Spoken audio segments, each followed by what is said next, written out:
വിശേഷങ്ങൾ? എല്ലാവർക്കും സുഖമെന്ന് വിശ്വസിക്കുന്നു. ഞങ്ങളിവിടെ സുഖമായിരിക്കുന്നു. നിങ്ങളെല്ലാവരും സേഫ് ആണെന്ന് വിശ്വസിക്കുന്നു. അപ്പോൾ ഞാനിന്ന് വന്നിരിക്കുന്നത് നമ്മുടെ അറബി നാടിന്റെ സ്വന്തം കുബൂസിന്റെ റെസിപ്പി ആയിട്ടാണ്. ഇപ്പോൾ പല പ്രൊനൗൺസിയേഷൻ ഉണ്ട് കേട്ടോ. ഞാൻ കുബൂസ് എന്നാണ് പറയാറുള്ളത്, തെറ്റുണ്ടെങ്കിൽ ക്ഷമിക്കുക. അപ്പോൾ അവി പറയുന്നുണ്ടായിരുന്നു കുബ്സ് എന്നാ പറയാന്ന്. അപ്പോൾ ഓരോരുത്തരും ഓരോ രീതിയിലാണ് പ്രൊനൗൺസ് ചെയ്യുക. അപ്പൊ നിങ്ങൾക്ക് സംഭവം മനസ്സിലായാലോ?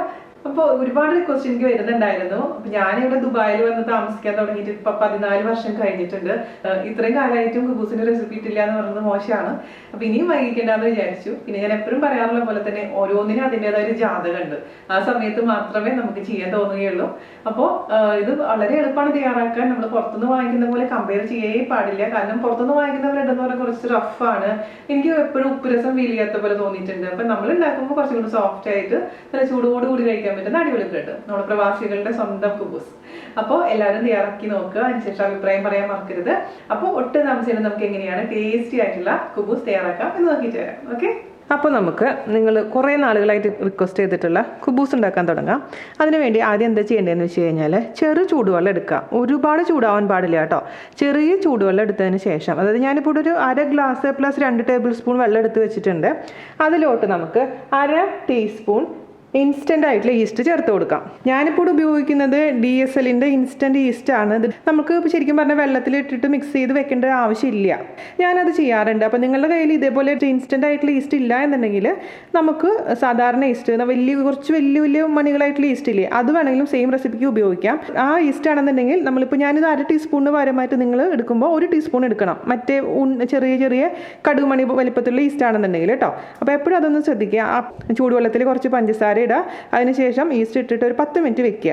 അതിനുശേഷം നമുക്ക് ബാക്കിയുള്ള പ്രൊസീജിയർ ചെയ്യാം. അപ്പോൾ വെള്ളത്തിൻ്റെ ചൂട് എപ്പോഴും ശ്രദ്ധിക്കണം. ഒരുപാട് ചൂടുള്ള വെള്ളമാണെന്നുണ്ടെങ്കിൽ ഈസ്റ്റ് ഡീആക്ടിവേറ്റ് ആയി പോവും, ആക്റ്റീവ് ആവില്ല. അപ്പോൾ നമുക്ക് ചെറിയ ചൂടുവെള്ളത്തിലോട്ട് 1/2 ടീസ്പൂണോളം ഈസ്റ്റ് ചേർത്ത് കൊടുക്കുക. കണ്ടില്ലേ, ഇത് വളരെ നൈസ് ആയിട്ടുള്ള ഈസ്റ്റ് ആണ്. ഇതാണ് ഇൻസ്റ്റൻറ്റ് ഈസ്റ്റ് എന്ന് പറയുന്നത്.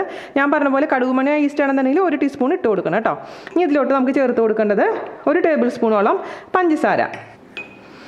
ഇതൊരു 10 മിനിറ്റ് നമുക്ക് മാറ്റി വെക്കാം. അപ്പോൾ ഒരു 10 മിനിറ്റ് കഴിഞ്ഞപ്പോൾ കണ്ടില്ലേ, നമ്മുടെ ഈസ്റ്റ് നന്നായിട്ട് ഫെർമെൻ്റ് ആയിട്ട് മുകളിലോട്ട് ഇങ്ങനെ പൊന്തി വന്നിട്ടുണ്ട്. ഇനി എന്താ ചെയ്യേണ്ടതെന്ന് വെച്ച് കഴിഞ്ഞാൽ ഞാനിവിടെ 1 ഗ്ലാസ് മൈദയാണ് എടുത്തിരിക്കുന്നത്. അത് നമുക്കൊരു പാത്രത്തിലോട്ട് ഇട്ട് കൊടുക്കാം. പിന്നെ ഞാൻ എടുത്തിരിക്കുന്നത് 1/2 ഗ്ലാസ് ഗോതമ്പ് പൊടി. നമ്മൾ ഗോതമ്പ് പൊടി വെച്ചിട്ട് ചെയ്തിട്ടുണ്ടെങ്കിൽ നമുക്ക് പരത്താൻ ഈസി ആയിരിക്കും. അതേസമയം നിങ്ങൾക്ക് മൈദ വേണ്ട എന്നുണ്ടെങ്കിൽ മൊത്തത്തിൽ ഗോതമ്പ് പൊടി ഉപയോഗിച്ചിട്ടും ചെയ്യാം. അതിലോട്ട് നമുക്ക് ആവശ്യത്തിന് ഉപ്പ് ചേർത്ത് കൊടുക്കാം. സാധാരണ രീതിയിൽ ഇവിടെ പുറത്തുനിന്ന് വാങ്ങിക്കുന്ന കുബൂസിൻ്റെ ഉപ്പ് ഉണ്ടാവാറില്ല സത്യം പറയുകയാണെങ്കിൽ. എനിക്കെന്തോ ആ ടേസ്റ്റ് ഇഷ്ടമല്ല. അതുകൊണ്ട് ഞാൻ എന്തായാലും ഇതിൽ ഉപ്പ് ചേർക്കുന്നുണ്ട്. ഇത് നന്നായിട്ട് അങ്ങ് മിക്സ് ചെയ്ത് കൊടുക്കാം. പിന്നെ നമുക്ക് ചേർത്ത് കൊടുക്കേണ്ടത് 1 ടേബിൾ സ്പൂണോളം ഒലിവ് ഓയിൽ. ഞാനിവിടെ ഉപയോഗിക്കുന്നത് എപ്പോഴും എക്സ്ട്രാ വെർജിൻ ഒലിവ് ഓയിലാണ്. അത് ഏത് കമ്പനി ആയാലും കുഴപ്പമൊന്നുമില്ല. അതേസമയം നമ്മൾ ഇതിൽ കോക്കനട്ട് ഓയിൽ, അതായത് നമ്മുടെ സാധാരണ വെളിച്ചെണ്ണ ഒന്നും ഉപയോഗിക്കരുത് കേട്ടോ. ഈ അറബിക് ഡിഷ് ചെയ്യുമ്പോൾ നിങ്ങളുടെ അടുത്ത് ഒലിവ് ഓയിൽ ഇല്ലെങ്കിൽ സാധാരണ റിഫൈൻഡ് ഓയിൽ ഉപയോഗിച്ചാലും മതി. ഞാൻ ഈ 1 ടേബിൾ സ്പൂൺ ഒലിവ് ഓയിൽ ഈ വെള്ളത്തിൻ്റെ മിക്സിലോട്ടാണ് ഒഴിച്ചു കൊടുക്കുന്നത്. അങ്ങനെ ഒഴിച്ചു കൊടുത്തു കഴിഞ്ഞാൽ നമുക്ക് പെട്ടെന്ന് തന്നെ ആ ഓയിൽ മിക്സാക്കാൻ സഹായിക്കും. ഓക്കെ, അപ്പോൾ നമ്മുടെ വെള്ളം റെഡി ആയിട്ടുണ്ട്. നമ്മുടെ ഡ്രൈ ആയിട്ട് ഇൻഗ്രീഡിയൻറ്റ് റെഡി ആയിട്ടുണ്ടെങ്കിൽ ഇതെല്ലാം കൂടി നന്നായിട്ട് അങ്ങ് മിക്സ് ചെയ്ത് കുഴച്ച് എടുത്ത് വെക്കണം. വേറെ പണിയൊന്നുമില്ല. അപ്പോൾ ഞാനൊരു വലിയ പാത്രം എടുക്കട്ടെ കുഴയ്ക്കാനുള്ള സൗകര്യത്തിന്. ഞാനിപ്പോൾ വീഡിയോ എടുക്കേണ്ട സൗകര്യത്തിന് ഒരു പാത്രത്തിലിട്ട് കുഴയ്ക്കണമെന്ന് മാത്രമേ ഉള്ളൂ. സാധാരണ രീതിയിൽ ഞാൻ കിച്ചൺ കൗണ്ടറിലാണ് ചെയ്യാറുള്ളത്. അപ്പോൾ ഇച്ചിരി വലിപ്പമുള്ള പാത്രം എടുക്കുക. അതിലോട്ട് നമ്മുടെ ഈസ്റ്റിൻ്റെ മിക്സ് ചേർത്ത് കൊടുക്കുക. ഇനി ഇതിലോട്ട് നമുക്ക് നമ്മുടെ പൊടി കുറച്ചിട്ട് മിക്സ് ചെയ്ത് നല്ല നൈസായിട്ട് ഒരു 10-15 മിനിറ്റ് കുഴച്ചതിന് ശേഷം എടുത്ത് വെക്കണം. അപ്പോൾ എൻ്റെ കൈ പൊള്ളിയ കാരണം എനിക്ക് ഒരുപാട് സമയം കുഴയ്ക്കാനൊന്നും പറ്റില്ല. അതുകൊണ്ടാണ് ഞാൻ ഒരു ചെറിയ അളവ് കാണിക്കുന്നത്. അപ്പോൾ നിങ്ങൾക്കൊക്കെ ചെയ്യുമ്പോൾ കൂടുതൽ വേണ്ടി വരും. ഇതിൻ്റെ ഇരട്ടിയൊക്കെ ചെയ്യേണ്ടി വരും കേട്ടോ. ഇരട്ടിയല്ല, ചിലപ്പോൾ 4 ഗ്ലാസ്സൊക്കെ ചെയ്താലേ എല്ലാവർക്കും കൂടിയിട്ട് പറ്റുള്ളൂ. ഞാൻ മൊത്തത്തിലുള്ള പൊടി ചേർത്ത് കൊടുത്തിട്ടുണ്ട്. നമുക്ക് സമയം എടുത്തിട്ട് നന്നായിട്ട് മിക്സ് ചെയ്ത് ഇതങ്ങ് സോഫ്റ്റാക്കി മാറ്റാം. ശരിക്കും പറഞ്ഞു കഴിഞ്ഞാൽ ഞാൻ എന്താ ചെയ്യാന്ന് വെച്ച് കഴിഞ്ഞാൽ ഇതുപോലെ ഈ ഒരു 1.5 ഗ്ലാസ് അളവിൽ ഇതുപോലെ കുഴച്ച് വെക്കും. അതുപോലെ തന്നെ വീണ്ടും 1.5 ഗ്ലാസ്സിൽ കുഴച്ച് വെക്കും. അപ്പോൾ കുഴയ്ക്കാൻ എളുപ്പമായിരിക്കും. അപ്പോൾ 3 ഗ്ലാസ് ഒരുമിച്ച് കുഴയ്ക്കുമ്പോൾ നമുക്ക് വലിയ ബുദ്ധിമുട്ടായിരിക്കും. പക്ഷേ അതേസമയം അതിനെ ഡിവൈഡ് ചെയ്തിട്ട് 1.5 ഗ്ലാസ് രീതിയിൽ കുഴയ്ക്കുകയാണെങ്കിൽ നമ്മളുടെ പണി ഈസി ആയിട്ടിരിക്കും. നമുക്ക് ചെയ്യാനൊരു ഇൻട്രസ്റ്റ് തോന്നുകയും ചെയ്യും. കൂടുതൽ എമൗണ്ട് വരുമ്പോഴാണ് നമുക്ക് അയ്യോ ഇത്രയും കഷ്ടപ്പെടണമല്ലോ എന്നുള്ളൊരു ഫീലിംഗ് വരിക. ഞാനങ്ങനെയാണ് കേട്ടോ. എനിക്ക് ഒരുപാട് ഇങ്ങനെ ക്വാണ്ടിറ്റി കണ്ടു കഴിഞ്ഞ് ചെയ്യാൻ തോന്നില്ല. അതുകൊണ്ട് ഞാൻ എപ്പോഴും ചെറിയ ചെറിയ അളവിലാണ് ചെയ്യാറുള്ളത്. പിന്നെ ഞാൻ ഒരുപാട് റെസിപ്പി ട്രൈ ചെയ്തിട്ടുണ്ട്. പക്ഷേ ഈ റെസിപ്പിയാണ് എനിക്ക് കുറച്ചും കൂടെ നല്ല പെർഫെക്റ്റ് ആയിട്ട് തോന്നിയത്. പുറത്തുനിന്നൊക്കെ വാങ്ങിക്കുന്ന ഇവിടെ ഒരു അറബിക് റെസ്റ്റോറൻറ്റ് ഉണ്ട്. ഞങ്ങൾ സ്ഥിരം വാങ്ങിക്കുന്ന കുബൂസൊക്കെ വാങ്ങിക്കുന്ന റെസ്റ്റോറൻറ്റാണ്. അവിടെ നിന്ന് കിട്ടുന്ന ഒരു ടേസ്റ്റാണ് എനിക്കിത് ഉണ്ടാക്കി നോക്കിയപ്പോൾ ഫീൽ ചെയ്തത്. എന്തായാലും നിങ്ങളൊന്ന് ട്രൈ ചെയ്ത് നോക്കൂ. നിങ്ങൾ ആദ്യമായിട്ട് ഉണ്ടാക്കുകയാണെന്നുണ്ടെങ്കിൽ ഈ ഒരു അളവിൽ ഉണ്ടാക്കിയാൽ മതി. ഇഷ്ടപ്പെടുകയാണെന്നുണ്ടെങ്കിൽ പിന്നെ ഞാൻ പറഞ്ഞ പോലെ ക്വാണ്ടിറ്റി കൂട്ടിയാൽ മതിയല്ലോ. വേണ്ട കറക്റ്റായിട്ട് വന്നിട്ടുണ്ട്. അപ്പോൾ ആ ഒരു വെള്ളവും മാവും കൂടി നന്നായിട്ട് യോജിച്ചിട്ടുണ്ട്. ഇനി നമുക്ക് 1 ടേബിൾ സ്പൂണും കൂടി ഇതിലോട്ട് ഇട്ട് കൊടുക്കാം. ഇതിപ്പോൾ മൈദയാണ് ഞാൻ ചേർത്തിരിക്കുന്നത്. ഇത് വീണ്ടും നന്നായിട്ടങ്ങ് കുഴച്ച് ആ മൈദയും കൂടി ഇതിലോട്ട് അങ്ങ് പോണ പോലെ ചെയ്യാം. അപ്പോൾ ഞാൻ പറഞ്ഞ പോലെ ഒരു 10-15 മിനിറ്റ് പതുക്കെ സമയം എടുത്തിട്ട് കുഴച്ച് റെഡിയാക്കുക. ഞാനിപ്പോൾ ഇവിടെ ഒരു 10 മിനിറ്റോളം നന്നായിട്ട് കുഴച്ചെടുത്ത് വെച്ചിട്ടുണ്ട്. അപ്പോൾ ഞാനിവിടെ മൊത്തം ഉപയോഗിച്ചിരിക്കുന്നത് 1 ഗ്ലാസ് മൈദ, 1/2 ഗ്ലാസ് ഗോതമ്പ് പൊടി പ്ലസ് നമ്മൾ വീണ്ടും കുഴച്ച സമയത്ത് ഇതിൽ നിന്ന് 1 ടേബിൾ സ്പൂൺ മൈദ എടുത്തിട്ടുണ്ടായിരുന്നു. ഓക്കെ, അപ്പോൾ നന്നായിട്ട് ഇതേപോലെ കുഴയ്ക്കുക. നമ്മളിങ്ങനെ പ്രസ് ചെയ്യുമ്പോഴും ഇങ്ങനെ കുഴിഞ്ഞു പോകണം. അതാണ് അതിൻ്റെ ഒരു കറക്റ്റ് ടെക്സ്ചർ എന്ന് പറയുന്നത്.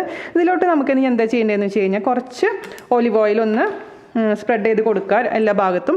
അതിനുശേഷം അടച്ചു വെക്കണം. 2 മണിക്കൂറെങ്കിലും മിനിമം അടച്ചു വെച്ചതിന് ശേഷം വേണം നമുക്കിനി ഉരുളകളാക്കി അങ്ങ് ഉരുട്ടിയെടുത്തിട്ട് പരത്തിയെടുക്കാം കേട്ടോ. അപ്പോൾ കുറച്ച് ഒലിവ് ഓയിൽ നമുക്കങ്ങ് സ്പ്രെഡ് ചെയ്ത് കൊടുക്കാം. എല്ലാ ഭാഗത്തേക്ക് എത്തിക്കോട്ടെ. അത് ഡ്രൈ ആവാതിരിക്കാനാണ് നമ്മളങ്ങനെ ചെയ്യുന്നത്.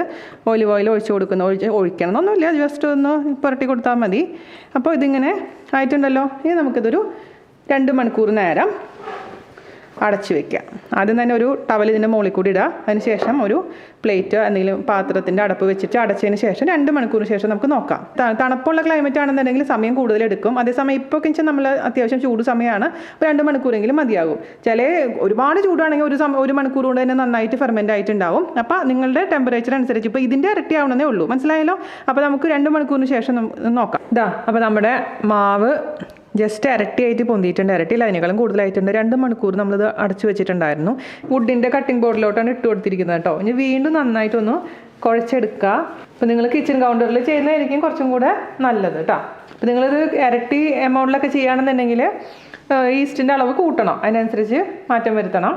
നമുക്കൊരു അല്പം പൊടി ഇതിലിട്ടതിന് ശേഷം നന്നായിട്ട് കുഴച്ചെടുക്കുക. ഒരു ഷേപ്പ് ആക്കാം കേട്ടോ. ഇച്ചിരി നീളത്തിൽ അങ്ങ് ഇതുപോലെ ഷേപ്പ് ആക്കിയിട്ടുണ്ടെങ്കിൽ നമുക്ക് ഈക്വലായിട്ട് കട്ട് ചെയ്തെടുക്കാൻ പറ്റും. ഇപ്പോൾ ഈക്വൽ എമൗണ്ട് വേണമെന്നൊന്നുമില്ല. ഇപ്പോൾ ഇച്ചിരി ഒരെണ്ണം ചെറുതും ഒരെണ്ണം വലുതായാലും കുഴപ്പമൊന്നും ഉണ്ടായിട്ടല്ല. ഞാനിപ്പോൾ ഇവിടെ ചെറിയ ചെറിയ കുബൂസ് ഉണ്ടാക്കാൻ പോകുന്നത് കേട്ടോ. നമ്മൾ പുറത്തുനിന്ന് വാങ്ങിക്കുന്ന പോലെ വലുതായിട്ടല്ല ഉണ്ടാക്കുന്നത്, ചെറിയ ചെറിയ കുബൂസ്. ഓക്കെ, ഇനി നമുക്ക് മുറിക്കാം. 9 എണ്ണം ഉണ്ട് ഇപ്പോൾ ഇത്. എന്നിട്ട് നമുക്കിതിനെ ഉരുളകളാക്കി ഉരുട്ടി വെക്കുക. ഇതേപോലെ അങ്ങ് എടുത്തതിന് ശേഷം കയ്യിൽ വെച്ചിട്ടങ്ങ് ഉരുട്ടിയെടുക്കുക. അപ്പോൾ നമ്മൾ ഉരുളകളാക്കിയത് ഒരു പ്ലേറ്റിൽ വെക്കുക. എന്നിട്ട് ഇത് ഓരോന്ന് എടുക്കുമ്പോൾ ബാക്കിയുള്ളതെല്ലാം ഒരു തുണി വെച്ച് മൂടി വയ്ക്കാൻ പ്രത്യേകിച്ച് മറക്കരുത്. എന്താ ചെയ്യേണ്ടതെന്ന് വെച്ച് കഴിഞ്ഞാൽ നമ്മൾ പരത്തേണ്ട ഉരുള എടുക്കുക. പിന്നെ എന്താ ചെയ്യേണ്ടതെന്ന് വെച്ച് കഴിഞ്ഞാൽ കുറച്ച് പൊടി ഇട്ട് കൊടുക്കുക. എന്നിട്ട് അതിലൊന്ന് മുക്കുക. എന്നിട്ട് പരത്തിയെടുക്കുക. നമ്മൾ ചപ്പാത്തി പരത്തുന്ന പോലെ ഒരുപാട് അങ്ങ് നൈസാക്കി പരത്താൻ പാടില്ല. അതേസമയം ഒരുപാട് കട്ടിയാവാനും പാടില്ല. ഞാൻ പരത്തിയിട്ട് കാണിച്ചു തരാം കേട്ടോ സൈസ്. ഞാനിപ്പോൾ ഇവിടെ ഒരു ട്രേ എടുത്തിട്ടുണ്ട്. അതിലൊരു ഫോയിൽ പേപ്പർ വെച്ച് കൊടുത്തിട്ടുണ്ട്. എനിക്കിപ്പോൾ ഇവിടെ നമ്മുടെ ബേക്കിംഗ് ഷീറ്റ് കിട്ടാനില്ല. നമ്മുടെ ലോക്ക്ഡൗൺ ആയതുകൊണ്ട് പുറത്തൊന്നും പോകാൻ പറ്റാത്ത കാരണം ബേക്കിംഗ് ഷീറ്റ് വാങ്ങിക്കാൻ പറ്റിയിട്ടില്ല. അപ്പോൾ അതുകൊണ്ട് ഞാനിപ്പോൾ ഒരു ഫോയിൽ പേപ്പർ വെച്ച് കൊടുത്തിട്ടുണ്ട്. അതിൽ ഞാൻ ഓരോ ഉരുളകൾ നമ്മൾ പരത്തില്ലേ, ചപ്പാത്തി പോലെ പരത്തുന്നത് ഇതിലോട്ടങ്ങ് വെച്ച് കൊടുക്കുക.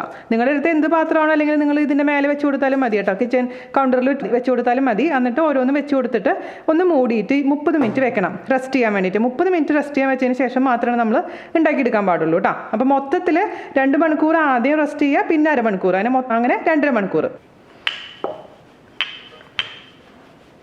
നമ്മളിതിൽ ഗോതമ്പ് പൊടി ചേർത്ത കാരണം പരത്താൻ കുറച്ചും കൂടി ഈസിയാണ്. മൈദ മാത്രമാണെങ്കിൽ പരത്തിയെടുക്കാൻ കുറച്ച് ബുദ്ധിമുട്ടാണ്.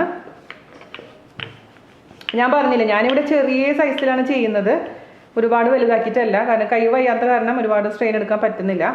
ഓക്കെ, ഇത്ര കനം, ഈ കനം കണ്ടോ, ഇത്ര കനത്തിൽ വേണം നമുക്ക് പരത്താൻ. അപ്പോൾ ചെറുതാക്കി ഉണ്ടാക്കി കഴിഞ്ഞാൽ നമുക്ക് ഈസി ആയിട്ട് പരത്തിയെടുക്കാൻ പറ്റും. അപ്പോൾ ഇത് ഞാൻ ആ ട്രേയിൽ വെച്ചിട്ട് ഒന്ന് മൂടി വെക്കാൻ പോവുകയാണേ. അപ്പോൾ ഓരോന്നും ഉണ്ടാക്കുക, ആ ട്രേയിൽ വെക്കുക, മൂടി വെക്കുക. അങ്ങനെ ഒരു 30 മിനിറ്റ് അവസാനം കഴിഞ്ഞതിന് ശേഷം നമുക്ക് മൊത്തത്തിൽ ചുട്ടെടുക്കണം. അപ്പോൾ ഞാൻ 9 എണ്ണം ഇതേപോലെ നന്നായിട്ട് പരത്തി വെച്ചിട്ടുണ്ട്. ഇത് ഞാൻ പറഞ്ഞ പോലെ 30 മിനിറ്റ് നമുക്ക് അടച്ചു വെക്കാം. അരമണിക്കൂർ കഴിഞ്ഞിട്ടുണ്ട് കേട്ടോ. നമുക്ക് ഇനി ഇത് ഉണ്ടാക്കിയെടുക്കാൻ തുടങ്ങാം. അപ്പോൾ നമുക്ക് നമ്മുടെ കുബൂസ് കുക്ക് ചെയ്യാൻ വേണ്ടിയിട്ട് ആദ്യം തന്നെ ഒരു തവ അടുപ്പത്ത് വെക്കാം. നമ്മുടെ തവ മീഡിയം ചൂടായിരിക്കുന്ന സമയത്ത് വേണം നമുക്ക് ഓരോ കുബൂസും ഇട്ട് കൊടുക്കാൻ. ഇങ്ങനെ ചെറുതായിട്ട് ഇങ്ങനെ ബബിൾസ് വരാൻ തുടങ്ങുന്ന സമയത്ത് ഇത് തിരിച്ചിടണം കേട്ടോ. അപ്പം മീഡിയം ചൂടായിരിക്കുന്നതാണ് നമ്മുടെ തവ. അപ്പോൾ നമുക്കിനി തിരിച്ചിടാം. ഫ്ലെയിം ഒന്ന് കൂട്ടി കൊടുക്കാം. ആശയം പതുക്കെ പൊന്തി വരുള്ളൂ, സമയം കൊടുക്കണം.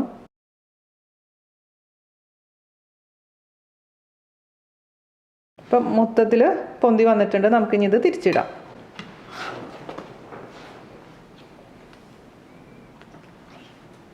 നല്ല ബലൂൺ പോലെ വീർത്തത് കണ്ടോ നമ്മുടെ കുബൂസ്. അപ്പോൾ ഇത്രയുള്ള പരിപാടി കേട്ടോ. നിങ്ങൾ ശ്രദ്ധിക്കേണ്ട ഒരു കാര്യം എന്താണെന്ന് വെച്ച് കഴിഞ്ഞാൽ മീഡിയം ഫ്ലെയിമിൽ ആദ്യം വെക്കുക, എന്നിട്ട് ചെറുതായിട്ട് ബബിൾസ് വരുന്ന സമയത്ത് തിരിച്ചിടുക. ഹൈ ഫ്ലെയിമിലോട്ട് വെക്കുക. സമയം പിടിക്കും. 1 മിനിറ്റ് മുതൽ 2 മിനിറ്റ് വരെ എടുക്കും ഇങ്ങനെ നന്നായിട്ട് പൊന്തി വരാൻ കേട്ടോ. അതിനുശേഷം പിന്നെ പൊന്തി വന്നതിന് ശേഷം ഒന്ന് തിരിച്ചിടുക, അപ്പുറത്തെ ഭാഗത്തും കൂടെ കുക്ക് ചെയ്യുക. അത്രേ ഉള്ളൂ പരിപാടി. വേറെ അത്ര ഈസിയാണ്. വേറെ എന്താ പറയുക, കോംപ്ലിക്കേഷൻ ഒന്നുമില്ല. നിങ്ങൾ എന്തായാലും ട്രൈ ചെയ്തിട്ട് അഭിപ്രായം പറയാൻ മറക്കരുത്. ഇതിൽ നിന്ന് 2-3 എണ്ണം ഇവിടെ നിന്ന് ആരോ കട്ടിട്ട് പോയിട്ടുണ്ട്. അതെന്റെ ഭർത്താവ് ഫോട്ടോ എടുപ്പിച്ച് ദേക്കാരനെ കരിപ്പിച്ചിട്ടുണ്ട്. കരിച്ചത് തുറന്ന് കാണിച്ചു കൊടുക്കണ്ട. നിനക്ക് ഞാൻ കാണിച്ചു കൊടുക്കട്ടെ അവർക്ക്. ഇത് കണ്ടോ, ഇതുപോലെ പോക്കറ്റ് ആയിട്ട് വന്നിട്ടുണ്ട്. ഇതാണ് നമ്മുടെ ഹോം മെയ്ഡ് ആയിട്ടുള്ള കുബൂസ്.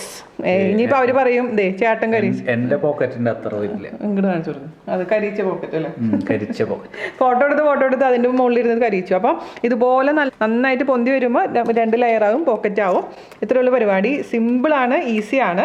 അപ്പോൾ എല്ലാവരും തയ്യാറാക്കി നോക്കുക. അതിനുശേഷം അഭിപ്രായം പറയാൻ മറക്കരുത്. വീഡിയോ ഷെയർ ചെയ്യാനും ലൈക്ക് ചെയ്യാനും മറക്കില്ല എന്ന് വിശ്വസിക്കുന്നു. അപ്പോൾ അടുത്ത അടിപൊളിയായിട്ടുള്ള റെസിപ്പി ആയിട്ട് വരുന്നവരെ നന്ദി, നമസ്കാരം. താങ്ക്